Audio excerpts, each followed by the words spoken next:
আসসালামু আলাইকুম।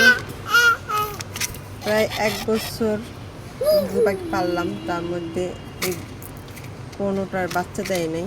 অনেক পরিশ্রম করছি, খাবার দাবার সব কিছু ঠিকঠাক দিয়েছিলাম, কিন্তু আল্লাহ রহমতে এই জোড়া আনার পর 1 মাসের মধ্যে ডিম দিছে।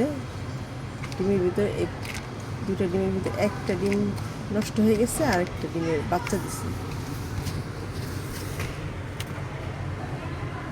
বাচ্চাটা এই যে আজকে 4 দিন হয়েছে বাচ্চা দিছে। আমার কাছে ভালো লাগছে, মেয়েরা অনেক খুশি। আমার মেয়েরা ঘুঘু পাখি দুটার নাম রাখছে টোনাটুনি, বাচ্চাটার নাম রাখছিল মনি। ওরা তো দেশে গিয়েছিল নানা বাড়িতে বেড়াইতে, আজকে আসছে, এসে দেখে যে বাচ্চারা হয়েছে, খুব খুশি বাচ্চা দেখে।